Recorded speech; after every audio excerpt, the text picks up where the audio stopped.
Hey everybody, welcome to my monthly live stream for the Thought Leadership Branding Club. My name is Bobby Omar. I am here. I'm a motivational speaker by trade, a 5-time TEDx speaker. I've done 1,000 keynotes across 4 continents for the last 20 years. And I focus on helping people get a TEDx talk to build their thought leadership brand, to elevate their personal brand, and to share their life story with the world to create meaning and impact. That's what I focus on. And today we have 3 amazing speakers, guest experts from around the world. It is Canada and England, which is unique for us because often I have a lot of Americans on it. So now it's just we can make fun of Americans. That'll be fun. Or we'll see how that goes. But if you are here and you're joining us, I encourage you to type your name, share your name. Where are you from? Share us are you coming from? Canada, US, the UK, anywhere else around the world. Put that in there. And then the topic today is about health and wellness, why health and wellness and mental well-being, physical and mental well-being are so important for you. And that's really what we're going to talk about. But I want you to comment down there. I'll also share some captions and things like that to let people know, what we're all about. This is brought to you by the Thought Leadership Brand Club, which is basically a membership community that's designed to help people build their digital presence, build their digital voice.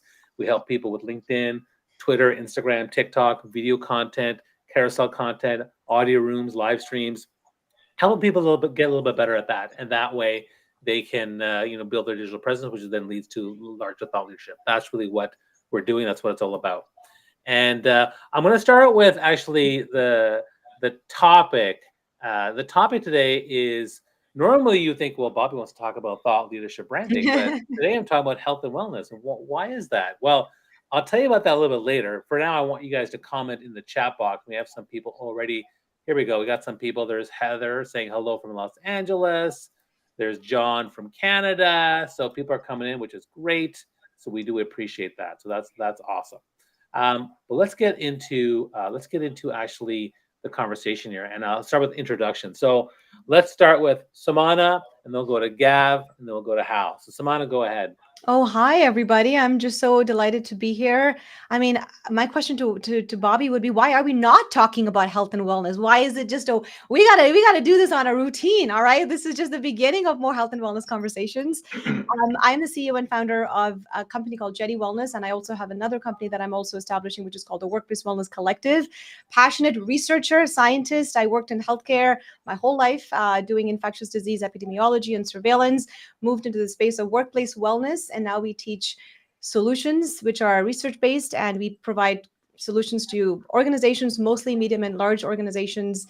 And it's about just making research more fun. How do we bridge that gap between research and practice and allow people to learn, not just burnout, which is, we've talked a lot about burnout, but this is more about the culture of health and wellness and just developing those strategies at the individual level. There's work that we need to do, but also at the organizational level, what do workplaces need to do so we don't burn out our employees and we keep them safe? So that's been the vibe the last about 3 years. I'm happy to be back with Thought Leadership and Branding Club because it's been a minute since I've been on a stage with Bobby, but I'm just so delighted to be here, and of course with Hal and Gav, super happy. Awesome, Gav, go ahead.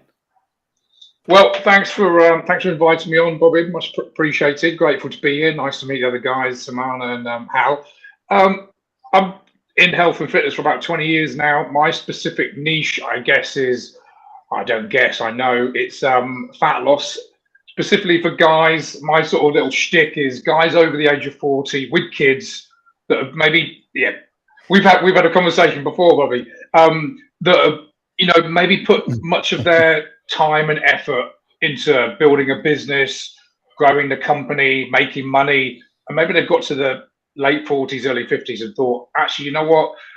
I want to be a great role model to the kids. I realize that my own mortality is on the horizon. Maybe I need to readdress the balance and lose weight. So I specifically kind of specialize in busting the myths around health and fitness. As you guys know, there's a lot of bullshit out there at the moment on the internet. There's a lot of people saying one thing and the truth is very often very different. So I kind of like to, bust some of the myths that are going on there. Love helping people lose weight. It changes their lives. And that's kind of my shtick, really. And LinkedIn has been a great platform for me, if I'm completely honest. 95% of my business is from LinkedIn. which I love and secretly hate at the same time. But there we go. It's another conversation for another time. I'm sure you guys are in a similar position. You know how powerful this platform can be, but at the same time, if someone takes it away, what do we do? You know. Anyway, there we are. Thanks, Bobby. No, I love that. And before I get to Hal, I just want to say, because a lot of people don't know this, when if you're Canadian and you're my age, you grew up with Hal Johnson doing his famous body break and participation type of content. Uh, I really admired Hal growing up. I thought it was really cool what him and Joanne McLeod did. And so already there's people like another Canadian friends like, oh, so cool to hear Hal. I grew up listening to him. Yes. So when I realized that Hal was my LinkedIn connection, I was like, hey, do you want to join our live stream? And then he said yes. And I was like, oh, this is great. And then we got on a call and we started chatting. And next thing you know, he gave me like over an hour to talk about and ask him questions about the history and everything. So anyway, I kind of geeked out. I was pretty excited. So I'm already kind of introducing you, Hal, but I'm so excited you're here. So please go ahead and introduce yourself. Well, Bobby, the hour was my pleasure because you gave me a lot of information as well, and I hope in the future to kind of pick your brain if I can, because I'm not in the social media space as much as I should be, and I think I'm going to kind of move more into that. Basically, we were YouTube before YouTube. There was a YouTube with our 90-second body breaks. Over 36 years ago, we started. Actually, June 8th of 1988 is the day that I came up with the concept and the idea of the show, and it was really that we could all live, work, and play together. It was really that idea. My background is one that I played for that was me as a kid, and then coming up, I played for the national team and the Canadian national team, and then I had to go off and do sales. And I sold computer systems, and then after the University of Colorado, then I went and sold a computer system. So it was really, really my love for for sports and athletics that got me into body break, but also that I wanted to break down the cultural and the racism in the community. So Joanne is white, I'm white and black, and so we wanted to, as I said, show everybody that we can all live, work, and play together, and that's really one of my the crux of body break. But the fitness and element, we really come down to 5 elements of keys. These are really our essentials. What we look at from all these years. So it's really been that exercise, sleep, your attitude is so important, and healthy eating, and as well as monitoring, making sure that what you eat. Those are what we call the 5 keys. And I would say that the number 1 key is attitude. If you don't have the right attitude, you can't succeed at whatever else. But that's a little bit about my background and just a little bit about what we do. And here I'm up in Northern Ontario in a place called Muskoka, and this is our gym that I'm in, and we do all of our filming, a lot of our filming for podcasts and so forth up here in the gym. Love that. Awesome. Thanks, Hal. And just FYI, your second image was mirror image, so you may want to look at that and then fix it and show it later. So the question, Oh, okay. And for everyone else, again, thanks so much for joining the chat. By all means, share, you be part of this conversation, share your stuff. This to me is really important. So let me talk about why I decided to do one on health and wellness. Because here's the thing, like I've struggled with this. I've struggled with physical fitness all my life. I'm diabetic. I have binge eating disorder, and my weight has been a challenge my whole life. And in 2013, I decided to get on a whole new platform to become more aware and doing stuff around it. And it's been a struggle, and I've had ups and downs. I've learned everything, and what I can tell you is that listening to 100 of you guys, okay, everyone's got different opinions on things. It's ridiculous, but there are certain things that no one can argue with. Like, they all say the same. They all say drink water, lots of water, get lots of sleep. Like they all say that. Okay, good. I will try to do that. So I actually get lots of sleep, but I drink lots of water and things like that. So that's one thing. But then the pandemic came, and I was having great success. The pandemic came, everything kind of fell apart, and it was horrible. And I gained 40 pounds, and one of the things I learned is that when I gain weight or when I binge eat, you know, it affects my work, it affects my brand, it affects my thought leadership. And so for me, I firmly believe that a better me is a better everything else. So when I'm losing weight, when I have the energy, when I'm eating well, I'm exercising, I have more energy, I'm lighter on my feet, and I think that serves me in everything else that I'm doing too. So that's kind of why I want to have this topic this month, because I think it's so important. And so I'm hoping from you guys to share some insights on that. So I'll go to Gav first about this. You know, I know you, because, you know, I'm a man with kids and you focus with men with kids. So, you know, I guess maybe you can share some insights into, like, tell me a bit about, like, people like myself and the people you serve. What are their biggest struggles when they're dealing with their weight and things like that? In my experience, I think as I said, the industry is so full of myths. Like you said, you've got 100 different experts, all with a different philosophy. You know, you've got the keto crowd, you've got the carnivore, you've got the high protein. So if you think of all the diets across the market commercially, and there's hundreds, some are, you know, quite valid, some are just plain idiotic. Every single diet works by one mechanism only, by burning more calories than you take in. So what you have to do is find something that works for you, as in, and when I say work, it means you can stick to, there's some sustainability, it's not harming you, it's easy to follow. And I will say to my clients when they come into my program, if you can't see yourself doing something for 12 weeks, how the hell are you going to do it for 12 months and 12 years? So anyone can lose a bunch of weight in 12 weeks because we just slash their calories, don't eat a load of carbs, exercise a load. But if someone loses 30 pounds in 12 weeks, I'm more interested in, are they going to be able to maintain that in 12 months? And this is my beef, no pun intended, with the carnivore diet, or any diet that limits or restricts or demonizes one particular macronutrient. When you do that, look, the carnivore diet works for sure, but it still works by the same mechanism that every other diet. You still have to burn more than you take in. It might be a process that would work for someone, but for the average person, do they always want to eat meat and no fruit and veg? You know, and then you've got to think, well, you know, the vegans will then say that's their best philosophy. So for me, I found is I work with the basics. I'm a big believer in balance, and that means I don't believe you should cut out any macronutrients. I believe we need good proteins, we need good sources of carbohydrates, fruits and vegetables, and good sources of fat. And then I show people the mindset around sticking to a calorie deficit. I always say the mechanism behind losing body fat, or the skill set, is very, very simple. This is effectively fat loss. If you consistently burn more than you take in, you'll lose weight. Now, if it was that easy, we wouldn't have obesity weight rates going through the roof, because the mindset behind this. So the skill sets is very, very simple. We can teach that in 5 minutes. The mindset, and look, food is the only addictive drug-like substance that we have to have as humans. Think about this: cocaine, alcohol, heroin, nicotine. People love them, but we don't need them to function.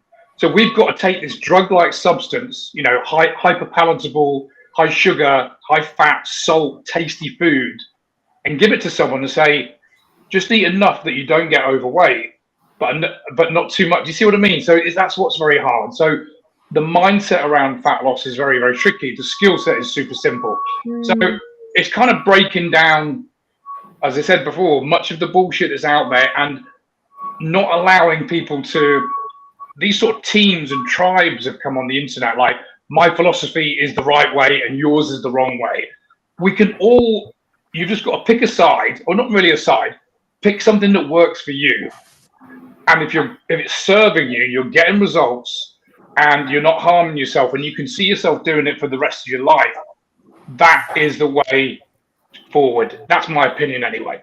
No, I appreciate that. And I think the talking about the mindset piece is really, really important. I mean, how, you know, you've been working with people for 40 years on this stuff and helping people get better and make healthier choices. I mean, what are some of your insights into some of the key challenges that people have, and what would you advise them to do? Well, what's interesting is over the since 1988, there's a lot of things that have changed, and a lot of things that are exactly the same. And so I go back and actually, as I said, we're redigitizing all of our half-hour shows, all of our over 300 Body Break episodes. We're redigitizing them into 4K.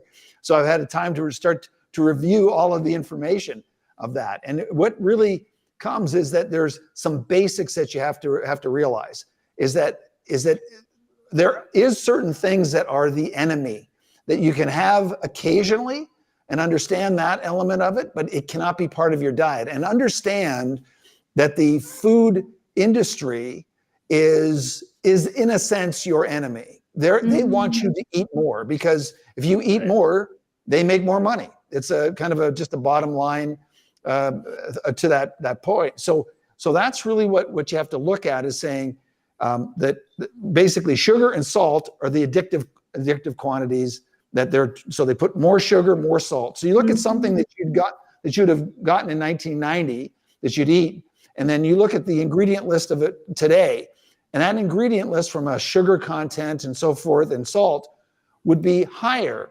because we become that's a more of addictive drug to us. So that's where I really feel that we have to be on guard. And what I've tried to do is in my own life is eat as much, and again, the rule is the same as it was in '88, is you go to the perimeter of the store. That is that you try to look at as unprocessed foods as possible, and look at that as making your diet. So I know for myself, a staple to my diet every day is a very large salad. When I say very large, I mean big. It's a serving of 4, and I throw everything in their brother, pumpkin seeds and spinach and all these things in. But that's a staple of the dinner, and so that's something that I think it's really important for people. As it was said, is that you got to have something that's sustainable for the rest of your life, and you can occasionally go out and have an ice cream or a pizza or whatever you want. So, and I think that the talk about mindset is also interesting too, because I think one of the reasons I wanted to have Sumana here is because she's also someone who talks a lot about mental well-being, mental fitness, and burnout and things like that. And so I would love for you, Sumana, to comment on that in terms of how it's affecting us, and what are the challenges that we have in terms of dealing with that. Yeah, no, I'm loving everything that Hal and Gav you're saying. I think one of I wrote a couple of words that really stood out to me, because I've been speaking about that a lot. Sustainability and how we work, right? A lot of the research that I'm doing and presenting this information is about the workforce. We have to work, we have to eat, we have to do all these basic things to survive, but the way we work has changed. So monitoring how we're working and sustaining how we work so that we don't burn out, I think that's really critical. And I'm noticing that in organizations and the people that I talk to about how do we do and manage stress, and the philosophies of stress and of performance, like none of that has changed. The research goes way back, to the 70s. There's research about stress management and performance management. Those fundamental pieces of research have not changed. But what we're looking now or noticing in the workforce is how do we adopt that to make it more bespoke. Everyone wants something different, like what Hal said, or what Gav said. We can't always just say that I want to lose weight and this is, I have the skill set. I can give you my research and say, here's all the strategies that you can apply to manage your stress in the workplace, make sure your workload's manageable, make sure that you are creating a culture of health and wellness. But every individual, every organization has different values, has different systems, have different challenges. So it's about really recognizing how do we create that custom approach. And maybe 10,000 steps for me is not enough. Maybe I need more. And maybe some other person needs a little bit less. Maybe the micro breaks that we take throughout the day, for some folks, they wake up in the morning, I wake up at 5, I go to the gym. That's my routine. I've kept that very solid as a foundation for me. But for others, maybe the lunchtime works. Maybe you need to take more walks during the day to ensure that you're getting your steps in.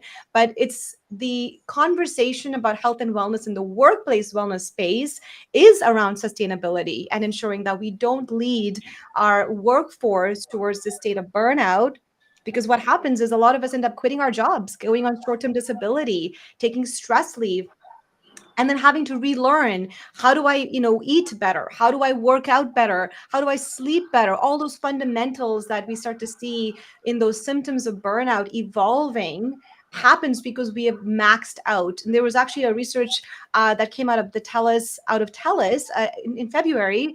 The TELUS Mental Health Index came out, and they said that 6 out of 10 people in Canada, there's also research out of the United States, but 6 out of 10 people in Canada are not performing in their offices at their optimal level, meaning that they're going into work, they're clocking in, they're clocking out, they're quiet quitting, they're not really feeling that they're part of something bigger, and they're neglecting their gym, they're neglecting their food, they're eating more processed food, and it's like a domino effect, which ultimately, I always say that stress can ruin your whole body. There's multiple systems that can start to malfunction. And let's be real, like the cost of living in this country and all across the world is going up, and people need a job, people need to work. And if you're unhealthy in the workplace, you're not really going to be doing any other parts of your wellness, your physical wellness, your mental wellness, your nutrition. All of those things start to malfunction because you're like 8 hours or 10 hours in the workplace are just horrid. So I'll stop there, and I'll maybe hear for some comments. Bobby, that's what's funny. You talk about the workplace, and what triggered me is when I was talking to Bobby last week, and he was saying about how with COVID and we gained 40 pounds and that sort of thing. And I'm thinking to myself, and I've heard it time and time again, is that why blame COVID for that, in a sense? Because the number one thing I would hear all the talks across the countries that we would do, all the keynotes and so forth, people come up to us, and the number one excuse that people had, the number one was, I just don't seem to have time. I don't have time to do that. And yet COVID, what did COVID bring you? A month. You had as much time on your hands as possible. Yeah, you did have time to eat the chips, but you had time to go for a walk. You like when, after the first months when they would let you out of the house. But and that's where I come back, and not to derail it, the conversation, but I look at the government and saying, regardless of what country, the government was so focused on right now, okay, what do we do, as opposed to thinking, how can we help our citizens? This is an opportunity, and I think that's where citizens individually should have looked at it as an opportunity, and that's the opportunity to get healthy. Now you've got time. I think government should, for example, not tax weights or any fitness equipment. When healthier equipment should not have a tax on it, because it's going to, in the long run, with our healthcare system and the British healthcare system as well, we pay into it. So the healthier we are as a society, the less it's going to cost. So it really, to me, is that during those, the COVID times, it was a prime opportunity for people to get fit. And the bike industry, for example, went through the roof. You couldn't get a bike. You couldn't, because people were jumping on bikes. And now the bike industry, they're getting rid of bikes. In fact, Trek, as a major manufacturer, has reduced their workforce by 40%. They're cutting down 40% of their workforce. So it's like people aren't buying bikes anymore. And it's like, well, is it because they don't have time? Because now they have to go back into work? So those are the things that I look at and say that, there are excuses that people make. But what you have to do is you have to look in the mirror and say, how important is this to me? And if it's really important that you live a healthy lifestyle and really see that it's extremely important, then you're going to perhaps live that. But I always believe that you have to have some sort of goal. You have to have something that you're reaching for, that you're getting up for in the morning, that you're excited about. I know, not to make it too personal, but I know for me, I'd say the last 2 months, I decided to drop some weight. So so far I've dropped 13 pounds in like 2 months. And the only reason I'm doing that is and try not to lose as muscle tissue, is that I plan on doing a series of anywhere between 500 to 1,200 kilometer bike rides this summer. And I thought, well, let me just, bring down a little bit of the weight on the bike, so make those hills a little bit easier, but I want to keep my muscle tissue at the same time. So that's my goal. And so just I made a couple of slight changes, and upped the bike a little bit in terms of working out, and you lose the weight. So it really is a matter of motivation and having an attitude and a goal to shoot for. You're talking sense there, Hal. Be careful, you'll get cancelled by the government. Don't say too much good information here. They won't believe you. But you mentioned the goal. The goal is huge, and one of the biggest parts that I work with, because I get a lot of people, put their hand up and say, I want to lose a few pounds for the summer. And rarely if someone wants to lose a couple of pounds for summer, rarely do they take action. But if someone says, look, I want to lose 40 pounds, I can hardly put my trousers on, I can't touch my toes, I want to get off my medication, my wife's about to leave me, my husband's about, you need to have a massive reason why to make a difference. Because, and as you guys all know, because you're goal-oriented people, when you've got that goal and that passion, that's going to help pull you towards your goal rather than you always have to push. If you're always having to push without having a massive reason why, I tell people the very first week I start working with them, what is your reason why? I actually get them to list 10 things that they'll have or they'll be or they'll achieve once we hit their target weight. And some of the points they make are illuminating. Some people are in real trouble. And I say, great, they're those things we need to focus on. Because when things get tough, and as you know, it's not easy losing weight because you've got to control your calories, you've got to exercise more. There's going to be obstacles in the way. I always say revert back to those reasons why. And when you've got that passion behind it and that goal, and that's not just in weight loss or health and fitness, it's everything we want to achieve. 100%. Without the goal, it just becomes a whim, isn't it? It's like, if it happens, great. If it doesn't, but when you've got that massive reason why, as Hal said, it moves you forward to that goal. That's my take on that anyway. Again, if you're listening in, guys, this is a great conversation with three amazing people talking about health and wellness and why it's important for us all. If you want to comment or ask questions of the panel, people are already sharing stuff. Marcia's sharing stuff. Dolores is sharing stuff. We have some really great people who are sharing some great insights here, which is fantastic. So thanks so much for being part of that.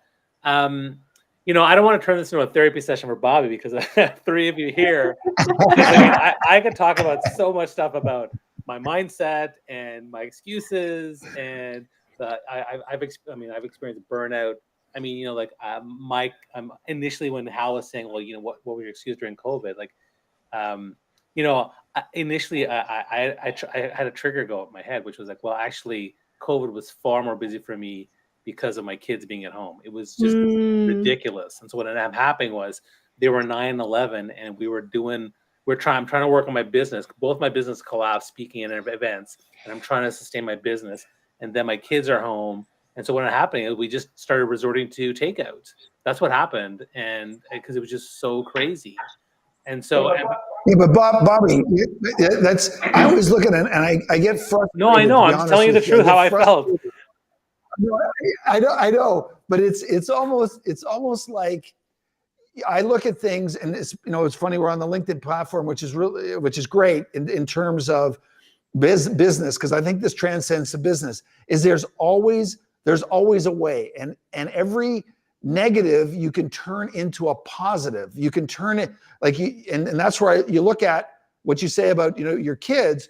Well, here's a time to get your kids that we can do together. We can get our kids together fit and healthy. And so the number one thing for a parent, you got to protect your kid, you got to love your kid, and you've got to instill values in your children. And I know for ourselves to instill in our daughter was that your physical body is so important for you to function. And so why as a family go for walks? Okay, Dave, before we get our schoolwork going, we're all going for a walk. So when you get the kids awake, it goes back, and Gavin, I'm sure you talk about this, is you got to have a plan. And so everything was thrown up in the air with COVID. And so we didn't have a plan. And so like even, you know, Bobby, I was telling you the other day, like with speaking engagements, like myself, I was going across the country speaking, and we were like, and we belonged to the same speaking bureau, National Speakers Bureau. And I called them up and I said, what are speakers doing now? And they had no idea. And so I thought, okay, here's an opportunity. So I converted my gym into a studio. So we produced TV shows out of here. So our speaking engagements came out of our gym with multiple cameras and everything. So everything there's an opportunity to do is whenever you see something that's happened. So during COVID, I looked at it as an opportunity. And in fact, we had more speaking engagements during COVID than any other time over the 35 years. So it's been, that's the thing I guess this isn't a therapy session for you, but listen, I'm just trying to point out the fact that, you know, I understand you don't like excuses, but I also think that there's rationale behind what happens. Like for me, what happened was because I was working so hard, I was exhausted on the weekends. And I think the other thing I think is really important is this whole idea of culture. Like I would say this, and I will be very frank, my family has a culture of sofas and screens, which means we spend way too much time sitting on the sofa doing stuff and even eating dinner on the sofa and watching screens and just watching screen stuff. And I'm trying to change that narrative, change that culture, but cultural transformation and sustainable lifestyle transformation takes a long time. You know, I joined the Y this fall with the kids. We were going to go, and we started going a little bit, but then now we haven't gone for a couple months. Like it's so hard to maintain. So I'm trying to do that kind of stuff. And so, you know, that's why I bring it up that I'm like, I'm your guinea pig because I can talk about the burnout thing. Because for two falls, Sumana, I suffered from burnout. I heard. And I avoided everything for 2 months Yep. in the fall because what happened was the kids went back to school, the kids' programs, and I just got overwhelmed with everything as a parent. And I couldn't deal with it for 2 years. And the third year, I was like, let me come up with a plan to make sure that doesn't happen again. And it's never happened again. I made sure to do that. And so again, throwing that out there, I want to transition to a question though, because Sumana talked about mental wellness and burnout and things like that. But I'm curious from Hal and Gav's point of view, like, you know, you're focused on physical fitness. When did you see any sort of trend around and then we'll get to Sumana to answer, but when did you guys start seeing discussions around the mental, I mean, I know you say one mindset, the mental well, but the mental health, the burnout stuff. When did you guys see that in your line of work? Gav, I'll start with you and then go to Hal. I'll go. So before I moved my business online, fortunately, it was almost like a premonition, not really. About a year and a half before COVID hit, I was a full-time trainer in the city of London. In, I guess, the equivalent of London would be Wall Street, you know, the financial district of New York. So in terms of burnout and stress, literally all my clients for 10 years were these guys, you know, hedge fund guys, 7-figure earners, time poor, very rich financially. If you guys know what the city's like, it's the same across every major city in the world where people are making money, food, alcohol, drugs, there's lots of it happening. So I would say that nearly pretty much every one of my clients was burnt out on some level. That said, it wasn't an area that I really, the way I was working, I couldn't really help them with as such. I mean, I would obviously help them with their diet, would be the main thing we'd look at, and then potentially their stress levels, and then certainly asking them to at least reduce their alcohol and obviously quit all, you know, illegal drugs. A lot of guys would come to the sessions high, drunk. I mean, it was crazy. This is just the truth. So there's only so much that I could do, but in terms of actually working with them directly to reduce that burnout, I can't really sort of say I've had too much experience with it. Obviously, of course, when someone shifts 30 pounds in a 3 or 4 month period, that the stress is going to be relieved to a certain extent. Maybe it is going to give them more energy, so it might help. But I guess the direct influence I would have would be to help them reduce their drinking, and fix their sleep, really, which is kind of goes on to the stress. But in terms of actual burnout, I've never personally experienced it. I would help clients as much as I could, but it's kind of not been. Yeah, I mean, the reason I'm bringing it up is because even in my own work as a coach and a speaker, mindset and mental well-being has become a far greater thing that I've been dealing with clients when I'm coaching them. Just for me, in the last 5 to 6 years, it's become a big part of what I do. But Hal, let's go to you. Like, when did you? I mean, physical fitness, the importance of that is important. But then, when did you start seeing any sort of need or trend or awareness building around the mental wellness piece? Well, it's funny you ask that because Body Break is really about attitude. And so when we started Body Break and I came up with the original idea, it was really, I wrote the script, the original script. And then I thought, I've got to have a tagline at the end of it. What's it all about? And it was like, until next time, keep fit and have fun. And that's our tagline. That's what people know us by. Keep fit and have fun. And that's all about the fitness and attitude. Having fun is an attitude. And so what really happened is that when we did, that whole Body Break's always been about attitude. And so so it's a premise of that. So I have a poem. I was given a poem when I was 8 years old by my grandmother, and she told me to read it all the time. And it goes, and I did, and I had it in university, and I had it when I worked, and I have it on my desk now. It's always been there. And it's really all about the attitude. A couple of stanzas are, if you think you've beaten, you are. If you think you dare not, you don't. If you like to win but think you can't, it's almost a cinch that you won't. If you think you lose, you're lost. Success begins with one's will. It's all in the state of mind. If you think you're outclassed, you are. You've got to think high to rise. You've got to be sure of yourself before you can win that prize. Because you see, life's battles don't always go to the strongest or fastest one, but sooner or later, the one who wins is the one who thinks they can. And so that was really the premise of the origins of the feeling of Body Break. That poem has always been with me. That it's always trying to have a positive attitude.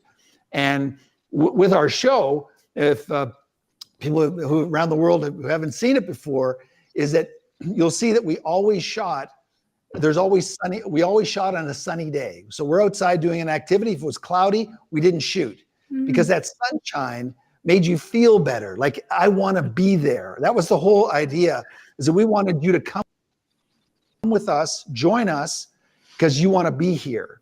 And that's, and we always smiling and having a positive attitude. So as I said, attitude is everything. So Sumana, I mean, like, obviously you're a big passionate advocate for mental well-being. When did you start getting into this? And what I mean, and also maybe you can share a bit about the struggles that people have in terms of dealing with that. Yeah, no, I'm loving the conversation, especially all the wonderful comments. And and you're right, Gav. Like, when it comes to losing yourself, when you get to that point of like, I can't do anything, I'm done. And you do get to a point with burnout. Anyone who's been in that space, you will get this feeling of like, I have nothing left to give. I am done. That battery, that classic emoji, the red battery that there's no juice left in it. That's what a lot of people say. And I was in healthcare for a very long time.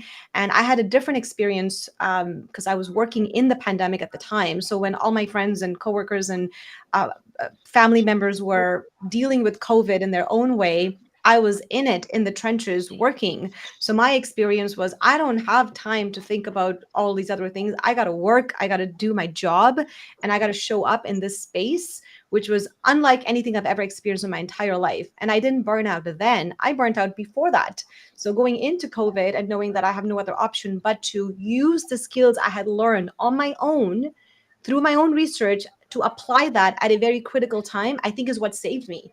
Had I not applied that skill, I probably would have been like all the other healthcare workers who have quit their jobs and are looking for other ways to make money. because it did burn out a lot of people who had never experienced it before. So, going back to the comment about there was a rise in alcohol, people were coping in maladaptive ways, in so many different ways, binge eating, drinking, making TikToks. Not the good kind, spending too much hours doom scrolling, right? Like just trying to find ways to escape the crazy that was even now. I think what's happening post COVID, I just messaged that in the chat box here, the sober curious movement. We're seeing a lot of it, lots of mocktails, lots of sugar-free mocktails. People are in bigger bars, bigger restaurants are offering that to communities now, because they're seeing that people don't want to drink. They're choosing not to drink. So why not make a really amazing mocktail that's probably the same price as a cocktail, but it's got all these other things. It's got like mushrooms in there, ashwagandha in there, and all kinds of other wonderful things. And people will buy the money to drink that because they are on a diet. They are focusing on their health and wellness, and they know that their body, mind, it's all connected. You want to show up and ensure that you're not going to repeat that cycle. So people who have burnt out will tell you the second, third, fourth, fifth, oh good Lord, I hope you don't get to the fifth, sixth burnout, is way worse, because you're depleting and making your systems worse, and the climb back up is harder. You might be able to get back to the gym and eat healthy the first time, the second time, but if you don't change your ways, and what, like Hal said, the mindset, the attitude, the smile, like I'm always happy, I'm trying to, that's just who I am as a person in general. But during that dark time, though I did eat well, I did exercise, I did all the things internally, I just wasn't feeling like I was doing a good job.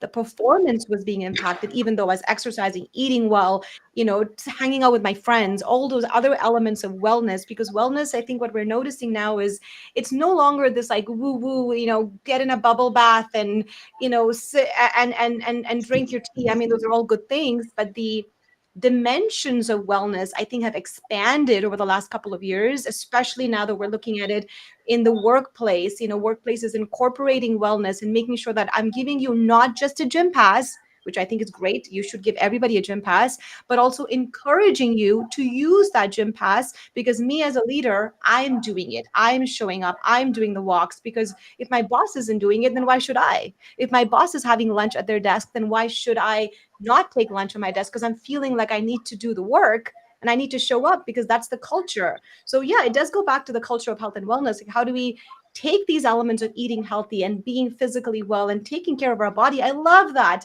There is nothing more important. And I will say this until the day that I die, your health is your most biggest priority. And if you're not managing your health, full all over your mind, body, everything, you're not going to do the work. You're not going to be a great entrepreneur. You're not going to be good at your job. You're not going to you're not going to exercise. And I know how you relate to this, but those days when you go to the gym and you have a bad workout, it's usually because your mind's not in it. There's something that's giving you a bad workout, because you're like, why am I feeling like this workout wasn't good? Because there's something on my mind. So it's about adapting as well, to be like, if I'm having a hard day, I had a hard day yesterday, and in order to combat that, I'm like, I know what I need to do. I need to go for a run. That is what I need. I know what I need. Even though I want to weight lift, I can't do that. I need to go for a run, clear my mind. That's what I'm going to do. So being a little bit adaptable and flexible as to what that is, because had I done my regular weightlifting, I probably wouldn't have had a good workout. And then that would spiral me more into a loss spiral, and I would feel even more worse. So it all comes down to what we first talked about, sustainability. What can we do to make sure that we're creating these frequent and consistent efforts to be sustainable in all dimensions of our wellness? And I think I'm trying really hard to create something that's sustainable. That's something that's important to me, because if it's not, like someone says, Bobby, do the shakes. Well, I don't like shakes. Why would I even want to do that? Bobby, run or bike. I hate biking. I don't want to run. Let's find me something else that I want to do. Dance. Right? You can dance. Right. So there's other things that I want to do. And I want to shout out to Marcia, because I pronounced her name wrong. It's Marcia. So she's there. I also want to talk about something like, for me, one of the things that I realized is that I thought having children would make me motivated to change. That's what I thought. And it did not happen. It did not happen. I started realizing that it has to come from me, from within. So one of the things that I did in the early days of my journey was I came up with a vision. And I came up with a powerful vision around me going to Machu Picchu when I'm like 60 years old, and I'm climbing, and I'm envisioning myself climbing up the top of the mountain there in Machu Picchu, where you look down at the city, right? And there's me, all silver-haired, and then right behind me is another silver-haired fox, which is my wife, who's like in her 50s, like mid-50s, and then these two young, beautiful adults who are like 18 and 20, and those are my kids, and we're all healthy, and we're on top of the hill. The sun's on our face. I can feel the heat. I can feel the wind in my hair, and we're looking down, and we're healthy and vibrant. And that vision I found to be very powerful. It definitely moves me to try to be better. And then the vision then leads to, okay, what is my plan around what I want to do? So, I guess maybe, maybe can you guys talk a bit more about having a vision and having a plan? And, let's talk about steps to get to that next pace, because not everyone's going to be where you guys are. No offense. I think it's a small step first, right? No, well, I would say, Bobby, one of the things, before I forget, because I'm getting up there in age, so I'd start to forget things here and there. Before I forget that, in conjunction with what you're talking about, putting the plan together, is that what I said back in 1988, I would say that, it's 50% exercise, 50% nutrition in terms of your physical being. And now I would say is probably 80% nutrition and 20% exercise. In that sense, that the nutrition is such a vital role in what in actually getting your body together, that it's so critical. And as I've gotten, the other thing that I would say that I've discovered over the last few years, and I wish I discovered it many years ago, is sauna. And I take a sauna, an infrared sauna. I do it anywhere between a half hour to 45 minutes a day. I usually do it after my workout, and I go in and in the sauna and do it. And it is so good. Like, it from a emotional perspective, you sweat like crazy. It's all the toxins feel like they're getting out of your body. So it's really important, if you have the opportunity to do that, do a sauna. It has a lot of cardiovascular benefits, and it's something I really have started to believe in. So those are the changes. I would say nutrition is vital, vital, vital. And if you can incorporate and have the opportunity to do a sauna on occasion, or as often as possible, I think that certainly can help. Plunge as well. Wow. You're doing the cold? Well, you see that right behind me? Yeah.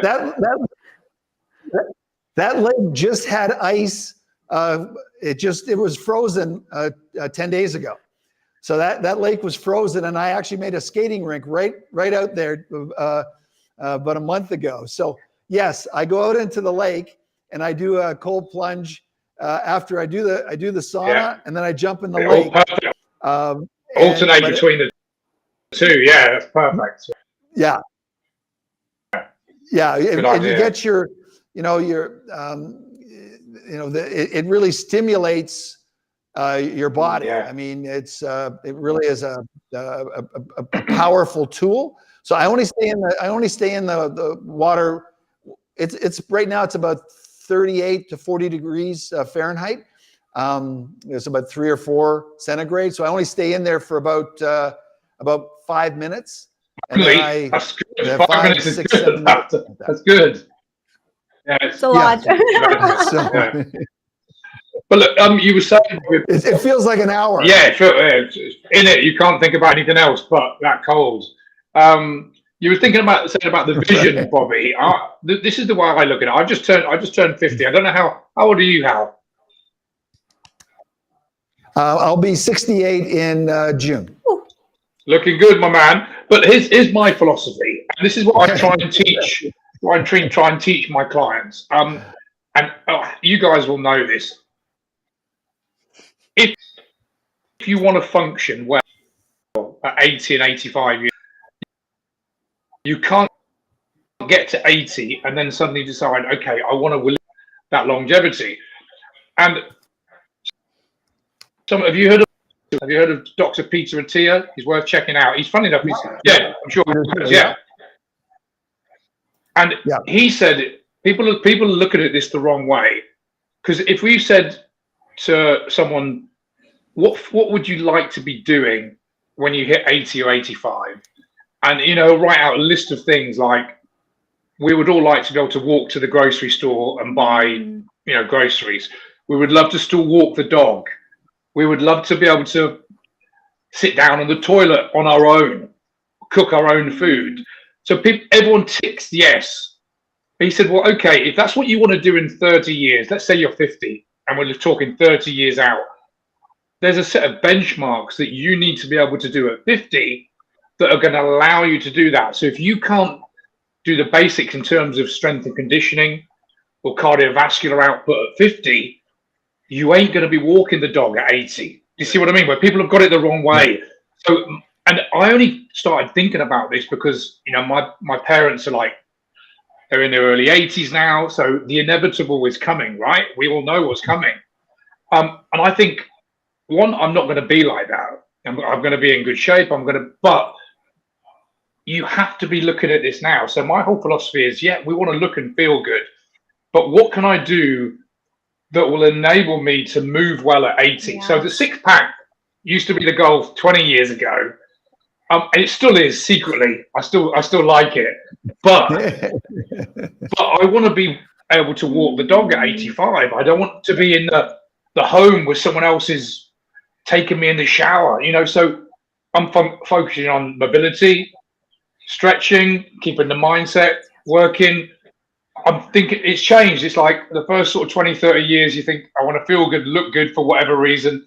You get to sort of late 40s, 50s, and now like we're kind of, although we still can go up, we're kind of on the slight decline. How do I delay that decline as long as possible, but also ensure that I get to 85 or beyond if I can in the best of health? So that's what I'm trying to teach my clients. Yeah, we want to lose 30 pounds in 12 weeks, which is great. That's sexy, right? We want that now.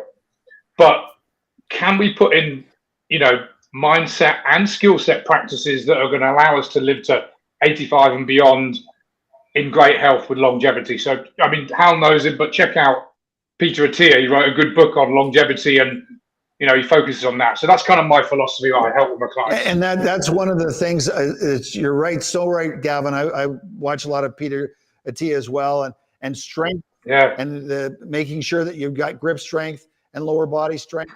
Absolutely, absolutely, really yeah. This is my dad. He's 92 and he still golfs. And wow, we go out and hit balls together.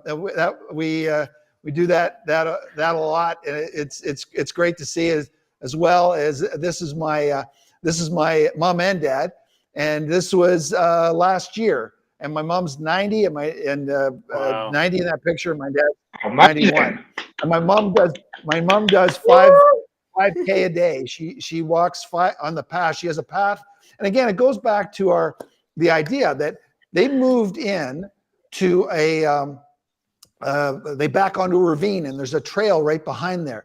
So for my mom, inadvertently, she didn't even realize she was doing the right things. Not athletic, not interested in any of that stuff, but she went out every day. She had a dog and has had several dogs, and she does a 5-kilometer walk the same route every single day. She does the same route every day, and it helps with mental Alzheimer's, keeping that at bay.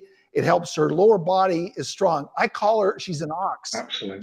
She is so strong, and so she's less likely to fall. In fact, 20 years ago, or 15 years ago, she got up at night and she fell down the stairs. She fell down she got up and took a wrong turn, went straight down the stairs, and she hit her. She was knocked out. I get a phone call from my dad. At the time, I only lived about 30 houses away. I get a phone call from my dad, and he says, "Your mom just fell down the stairs." So I said, "Well, have you called the ambulance?" "No, I called you." I said, "Well, call the ambulance." So calls the ambulance, takes her to the hospital. Nothing is broken. Like she's 70, I think she's 74 or something like that. Nothing broken at all. And they did a bone density scan of her at the time, and she had the bone density of a 35-year-old. So that's the thing that, that Gavin is trying to talk about, in terms that it's those things that you trip, but you're strong enough to hold on to something. It's those little things that we take for granted now. And I look at, taking it myself, and Gavin, when you get to be my age, you'll start to see that there's this inevitable deterioration. Your muscle strength you're not as strong as you were before. And so I try to hit the weights, and I up my protein. The older I get, the more protein I need in my body. 100%. And so 100%. So I'm looking at, like, I'm 220 pounds. I'm looking at a lot of protein I've got to put in a day. And so it's like, anywhere between 150 to 200 grams of protein. Awesome. That for my age that I have to do. So I have to put a plan together in order to make that happen. I have to eat legumes. I have to have my protein powder. I have to do these things because I want to be my parents' age, and I want to be able to do the same things that they're doing. My dad, as I said, he'll be 93 in July. He says he's going to be playing with his buddies. He's going to be out there golfing with his buddies. That's what I want to do when I'm 93. And listen, good. Sorry. No, go ahead, Bobby. We're getting near the hour, and you guys have been great. And there's so much to talk about. Like, there's so much I'm thinking about my mom, who is old and struggling, and the mental wellness piece is something that I think about. I did want to bring up one thing that's on my mind, because I also think about my kids.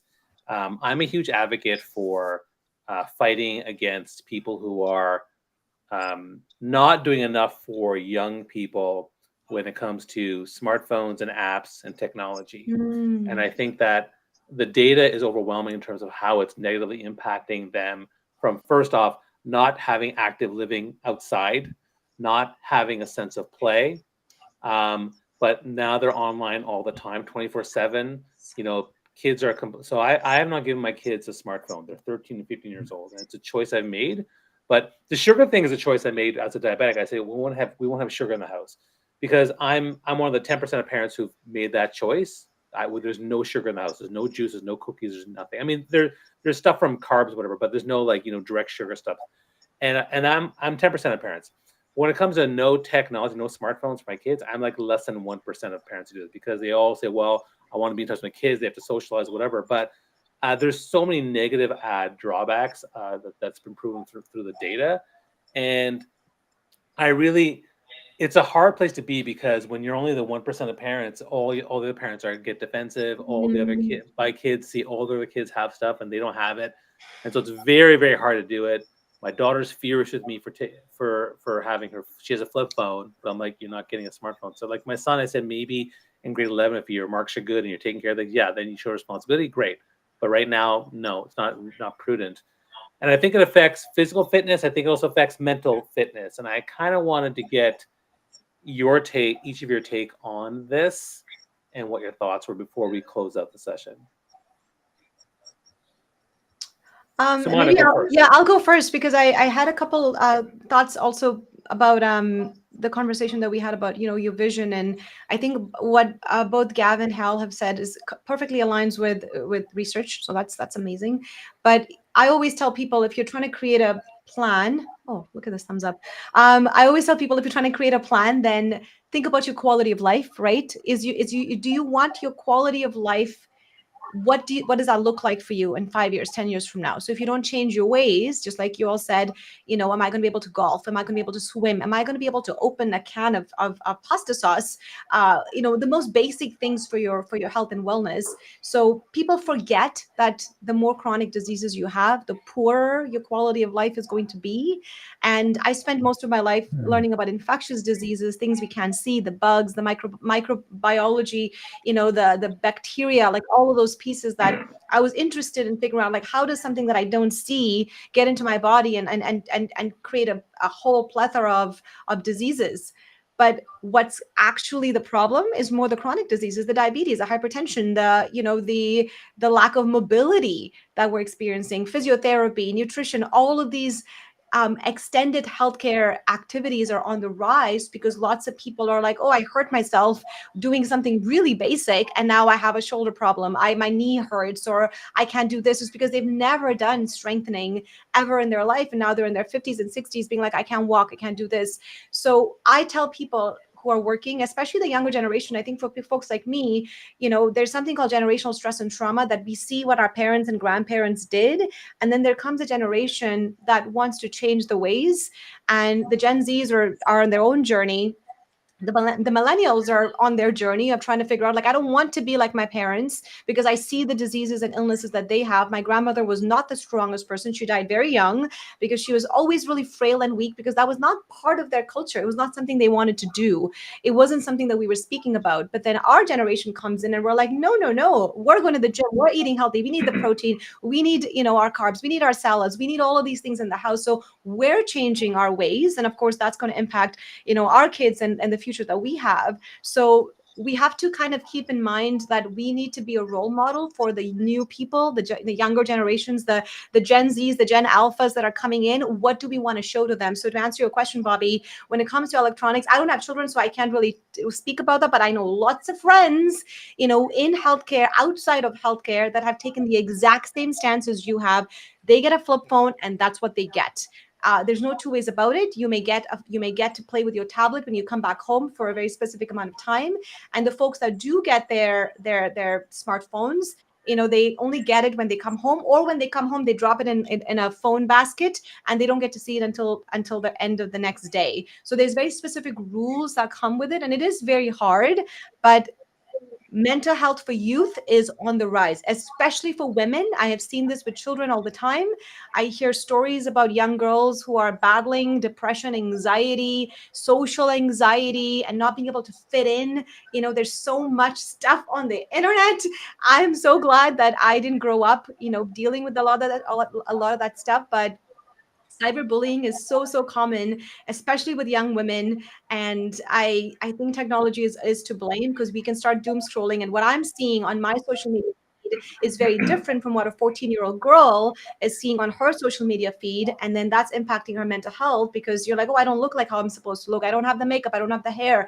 And young women are doing all kinds of things that I'm like, don't do it. You're too young. Wait until you're 25 to try all these things. So I think it's okay as long as there's rules as to what that means. If you can manage technology, it can be an ally or it can be an enemy. So you got to figure out how you control the technology versus the technology controlling you. Gav, what do you think? And we'll go to Hal. Yeah, I've got a love-hate relationship with technology. As in, I'm completely honest. I'm showing my age, and Hal will definitely know. If they deleted all social media right now, I would secretly love it. The caveat is I wouldn't be able to earn a living because my whole business is based on social media. I used to love taking a phone call. Now, if my phone rings, I'm like, who's this? Have we booked a call? And I'll text them back and go, why are you calling me? We haven't got anything in the diary. Where 20 years ago, even in the late 90s, early 2000s, it'd be like, let me phone everyone. My phone bill would be 1,000 minutes every month. Now it's like, so yeah. I hate that the way that it's come to that. At the same time, the rise of Instagram and TikTok and LinkedIn, information can be spread all over the world. It's not always factual information. And the problem with it is, you've seen the dross of the internet society. It gives people a voice. And unfortunately, what Sumana was saying, young girls are very susceptible to that. Do I live up to these expectations? Am I beautiful enough? Where we didn't have that 20 years ago. And if we go back even 30 or 50 years, you were in your town or village and you didn't leave. You maybe traveled once or twice, so it's changed the landscape. So I think there's a lot of positives. Me personally, we've got a couple of young kids, 6 and a 3-year-old.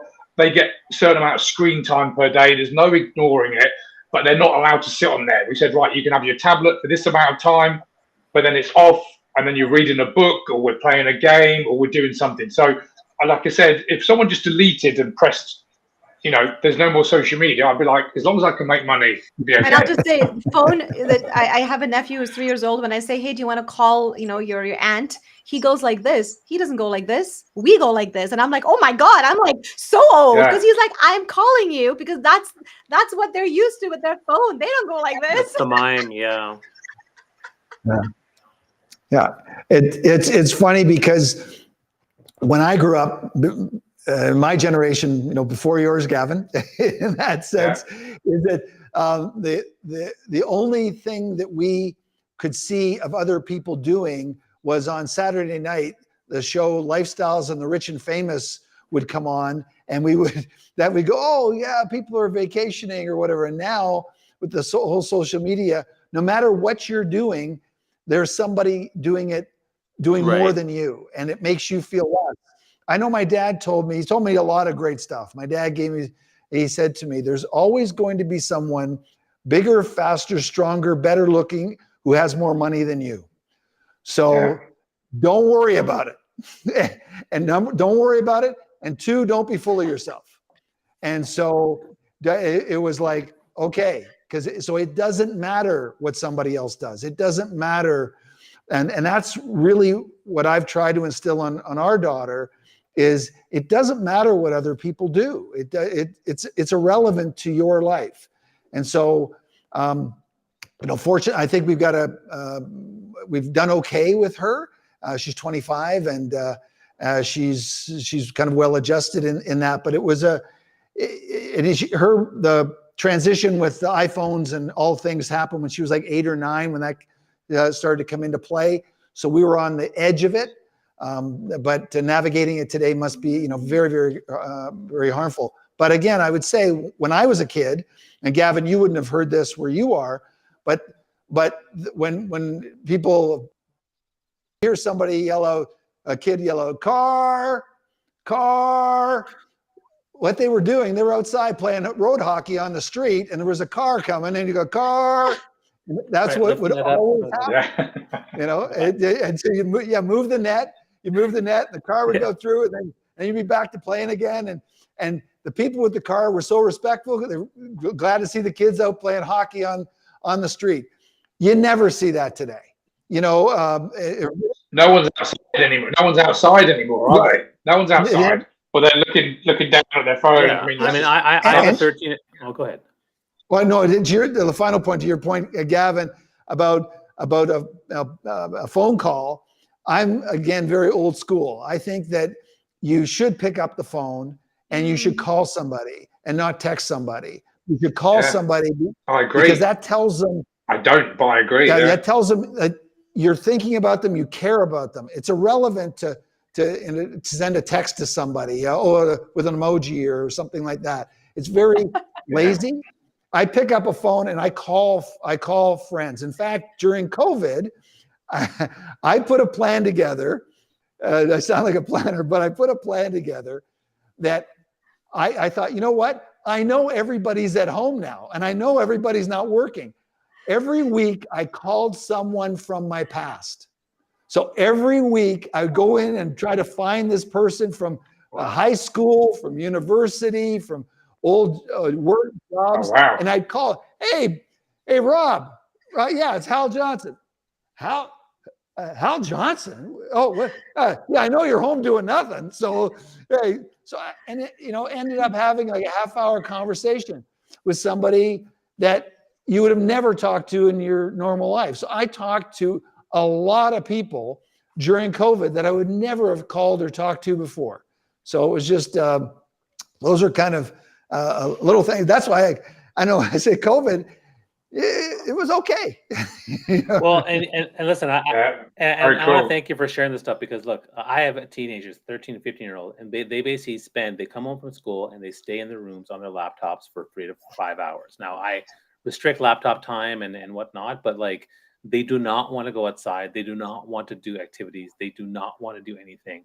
And the biggest challenge with technology that I see is the 24/7 accessible online factor. They are always online. And even with the flip phone, my daughter gets texts from her friends and she feels need to respond all day, all evening, and it's distracting as hell. And to me, that's a huge burden it's a huge weight, and dealing with the emotional drama of what's going on. My son doesn't want to go off, like all that kind of stuff. Well, even if Wi-Fi's off, they can still get the text, right? So it's a challenge, right? I mean, I gave them the flip phones, that's fine, but it's still really, really hard. So today we talked about lifestyle and planning and visioning and burnout and strength conditioning and all these different things I do. Like you've shared some really amazing stuff. We've gone over the time. I could talk about this for a long, long time. I could probably do an entire day on it and get free therapy from you guys, but I want to mind time.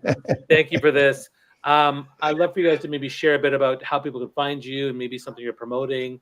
I'll start with you, Sumana. What are you working on, and how can people find you, follow you? Yeah, no, LinkedIn is great. I'm here all the time. The Jeddy Wellness is releasing a white paper called "The Culture Strategies for Creating a Culture of Health and Wellness in the Workplace." So we are getting ready to launch that with a massive rebrand. So we've been really busy working with lots of different clients in the United States. So finally, this project is ready to be out and about, but it's about it's maybe 20 pages, but a very strategic way to learn what culture of health and wellness means.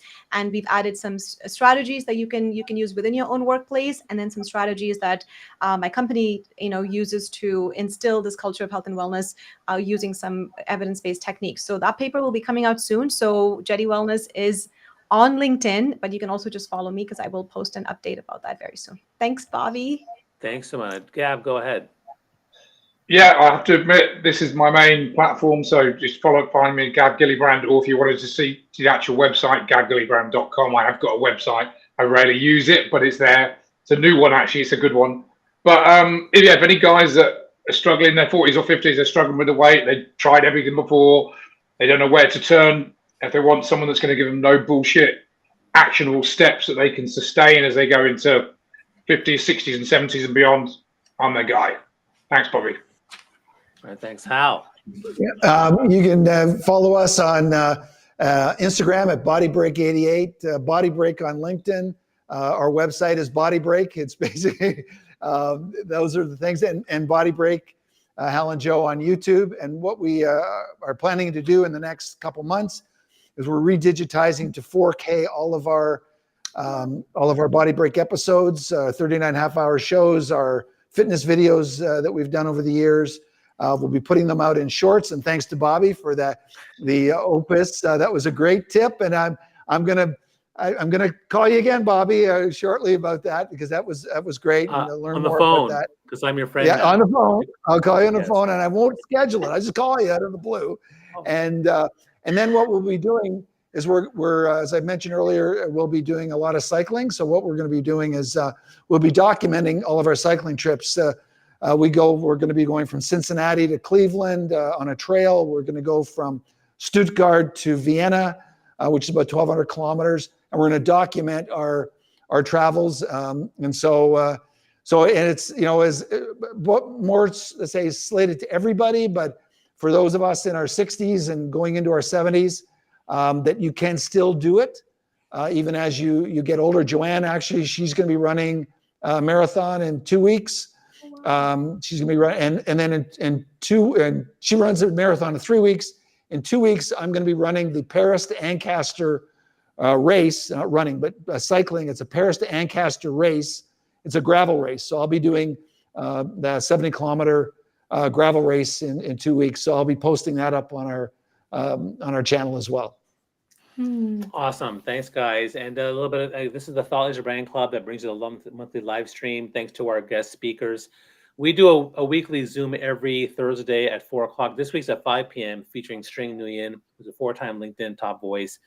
We do a training every single week. This week it's at 5 p.m. because she lives in Australia. But if you want to come to that, by all means, check it out. Go to the LinkedIn, go to the TLB Club website. A few things from my end. I'm running a TEDx 5-day challenge at the end of this month to help people land TED Talk. It's on April 29th. And of course, I do audio rooms twice a week on Tuesdays and Thursdays. And if you want to learn more about me and what TLB is doing, please, by all means, let me know. Make sure you follow the speakers. This live stream is going everywhere. It's live streams on Facebook, to Twitter, YouTube. It's everywhere. So make sure you follow these people. Thanks so much. And if you have any follow-up questions, just tag people and ask them. You can this is available on our channels on LinkedIn, so it's available. So thanks everyone for being here. Have yourself a wonderful day. Continue to focus on your health and wellness, because again, the better you is the better everything else.